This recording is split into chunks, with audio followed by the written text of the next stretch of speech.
రంగారెడ్డి జిల్లా Rajendranagar sun city దగ్గర drugs విక్రయిస్తున్న ముఠాను పట్టుకున్నారు శంషాబాద్ ఎక్సైజ్ పోలీసులు. 270 గ్రాముల MDMA డ్రగ్స్ ను స్వాధీనం చేసుకున్నారు. ఈజీగా డబ్బులు సంపాదించేందుకు డ్రగ్స్ అమ్ముతున్న తృప్తి, అభినవ్ను అదుపులోకి తీసుకున్నారు. చట్ట వ్యతిరేకంగా వ్యవహరిస్తే కఠిన చర్యలు తప్పవంటున్న శంషాబాద్ ఎక్సైజ్ ఇన్స్పెక్టర్ దేవేందర్తో Ajay face to face. Hyderabad నగరంలో మళ్ళీ ఒకసారి డ్రగ్స్ కలకలం రేపాయి. ఇటు రాజేంద్ర నగర్ వద్ద ఉన్నటువంటి సన్ సిటీలో ఒక అమ్మాయి, అబ్బాయి ఇద్దరు కూడా డ్రగ్స్ విక్రయిస్తుండగా శంషాబాద్ ప్రొహిబిషన్ అండ్ ఎక్సైజ్ సంబంధించిన పోలీసులు రెడ్ హ్యాండెడ్గా పట్టుకున్నారు. సో ఈ ఇష్యూ పైన మాట్లాడేందుకు Shamshabad prohibition and excise SHO Devender మనతో పాటు ఉన్నారు. సార్ చెప్పండి, ఈ ఇన్ఫర్మేషన్ ఏ విధంగా వచ్చింది? ఇద్దరు ఎవరైతే అమ్మాయి, అబ్బాయి పట్టుబడ్డారో వాళ్ళు ఏ ప్రాంతానికి చెందినవారు? ఇన్ఫర్మేషన్ 1 వీక్ నుంచి ఉంది. దాని మీద ఒక కరెక్ట్ ప్రణాళికాబద్ధంగా మేము ప్లాన్ చేసుకొని వాళ్ళను అరెస్ట్ చేసినాము. వాళ్ళకు దగ్గర ఒక 270 గ్రామ్స్ MDMA డ్రగ్ దొరికింది. దాని విలువ మార్కెట్లో 20 లక్షల పైన ఉంటుంది. అదేవిధంగా వాళ్ళు ఎక్కడి నుంచి తెప్పించిన విచారణలో అడిగితే వాళ్ళు చంద్రాపూర్ నుండి షబేర్ అనే వ్యక్తి దగ్గర నుంచి కొరియర్ ద్వారా తీసుకొచ్చినట్టు గుర్తించినాం DNR కొరియర్ సర్వీస్లో. అదేవిధంగా అది కూడా ఎంక్వైరీ నడుస్తుంది. షబేర్ ఎక్కడ ఉన్నాడు అనేది కూడా తెలుసుకుంటున్నాం. అందులో ముద్దాయి ఒకరు మహిళ, ఆమె పేరు తృప్తి ప్రభాకర్, ఇంకో అతని పేరు అభినవ్ సక్సేనా. వీరిద్దరి దగ్గర మేము సీజ్ చేసినాం. తర్వాత వాళ్ళని ఈరోజు రిమాండ్ కూడా జరిగింది. ఇప్పుడు మహిళ తృప్తి, ఇటు అబ్బాయి అభినవ్, వీరిద్దరూ ఏ రాష్ట్రానికి చెందినవారు? అసలు హైదరాబాద్కి ఎందుకు వచ్చారు? ఎప్పటి నుండి హైదరాబాద్లో ఉంటున్నారు? ఈ తృప్తి మహారాష్ట్రలోని చంద్రాపూర్ ప్రాంతానికి, ఇండస్ట్రియల్ ఏరియా ప్రాంతానికి చెందిన అమ్మాయి. అదేవిధంగా ఇతనేమో శివపురి, గ్వాలియర్కి మధ్యప్రదేశ్ సంబంధించిన ఆయన అభినవ్. వీళ్ళిద్దరూ గత 2-3 ఏళ్ల నుంచి ఇక్కడ సర్వీస్ కంపెనీలో మాదాపూర్లో మేనేజర్లుగా పనిచేస్తున్నారు. వాళ్ళ పరిచయం తర్వాత ఈ షబేర్ అనే వ్యక్తితో డబ్బులు సంపాదించాలనే ఉద్దేశంతో వీళ్ళు ఇందులోకి దిగినట్టు చెప్పిండ్రు. ఆ విధంగా అక్కడి నుంచి సరుకు తీసుకొని ఇక్కడ అమ్ముతున్నట్టు మా విచారణలో తేలింది. ఇంకా పూర్తి వివరాలు తర్వాత దర్యాప్తులో తెలుస్తాయి. అంటే ప్రైమరీగా మీ నోటీస్ చేసినప్పుడు వీళ్ళు ఈవెంట్ మేనేజర్లకి ఈ డ్రగ్స్ సంబంధించిన విక్రయాలు చేస్తున్నారా, లేకపోతే స్టూడెంట్స్ టార్గెట్గా జరుగుతుందా? ఎందుకంటే ఇదంతా కూడా శివారు ప్రాంతము, ఎక్కువగా ఇలాంటి యాక్టివిటీస్ జరిగే అవకాశం ఉంటుంది. వీళ్ళు ఎవరికి ఎక్కువగా విక్రయిస్తుంటారు డ్రగ్స్?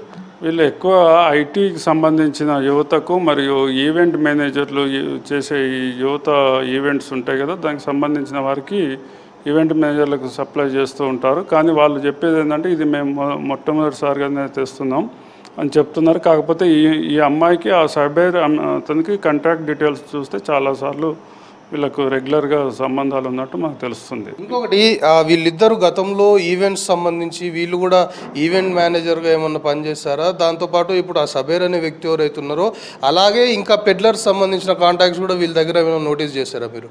వీళ్ళు ఇంతకుముందు అయితే ఏం లేదు, వీళ్ళు సర్వీస్ సెక్టార్లోనే పనిచేసిండ్రు. కాకపోతే ఈ మధ్యలోనే మేము ఒక 5-6 నెలల నుంచి చేస్తున్నట్టు గుర్తించినాము. కాకపోతే ఇక్కడ మహారాష్ట్రలో చేసిండ్రు ఇంతకుముందు, ఇక్కడ మాత్రం ఇదే ఫస్ట్ టైం అని మనకు దర్యాప్తులో తెలుస్తుంది. అంటే ఇప్పుడు కాల్ లిస్ట్ కావచ్చు, లేకపోతే కాంటాక్ట్స్ సంబంధించి ఈవెంట్ మేనేజర్లు కూడా వీళ్ళకి రెగ్యులర్గా ఎవరు టచ్లో ఉన్నారు, దాంతోపాటు స్టూడెంట్స్ సంబంధించి, ఎందుకంటే ఐటీ సెక్టర్ కూడా కొంతవరకు వీళ్ళు డ్రగ్స్ సరఫరా చేస్తున్నారు అనే అనుమానాలు ఉన్నాయి కాబట్టి అలాంటిది మీరు ఏమైనా నోటీస్ చేశారా? లేదు, వీళ్ళ ఓన్లీ షబేర్ నుంచే ఎక్కువ రెగ్యులర్ కాంటాక్ట్స్ ఉన్నాయి. కానీ బయట ఇప్పుడు మనం ఎవరి కస్టమర్స్ అయితే ఎక్కువ మనకు ఐడెంటిఫై కాలేదు. తర్వాత ఇంకో 10 రోజులలో ఏమన్నా ఉంటే దాని మీద దర్యాప్తు చేసి. ఫైనల్గా చెప్పండి, ముఖ్యంగా ఈ శంషాబాద్ సంబంధించిన జ్యూరిడిక్షన్ ఈ ఏరియా అనుకోవచ్చు, లేకపోతే రాజేంద్ర నగర్, ఈ సన్ సిటీ, ఇవన్నీ కూడా శివారు ప్రాంతాలు, జనసంచారం కాస్త తక్కువ ఉంటుంది. సో ఇక్కడ ఇలాంటి యాక్టివిటీస్ ఎక్కువగా కూడా జరిగే అవకాశం ఉంటుంది. సో పోలీసుల తరఫున, ముఖ్యంగా ఎక్సైజ్ పోలీసుల నుండి మీరు ఈ డ్రగ్స్ సంబంధించి ఎవరైతే పెడ్లర్లు కావచ్చు, డ్రగ్స్ సంబంధించిన సప్లై చేసేవారికి మీరు ఏం వార్నింగ్ ఇస్తారు?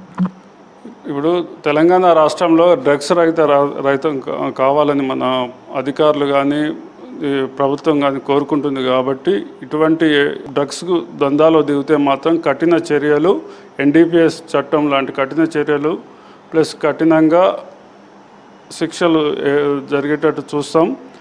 అదేవిధంగా ఉక్కుపాదం మోపుతామని తెలియజేస్తున్నాం. అదేవిధంగా ఇక్కడ ఉన్న ప్రాంతం వాసులకు తెలియజేయందంటే, యువత ఏదో తాత్కాలిక ఆనందం కోసం బంగారు భవిష్యత్తుని ఈ మత్తులో మునిగి పోగొట్టుకోకూడదని కూడా విజ్ఞప్తి చేస్తున్నా.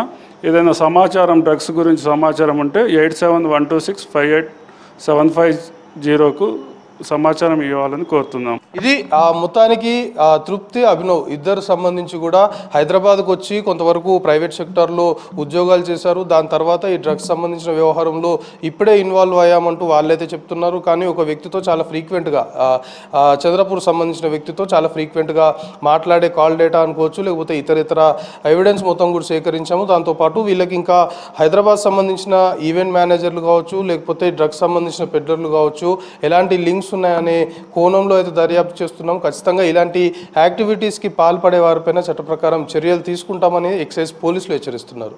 Camera person Mahesh.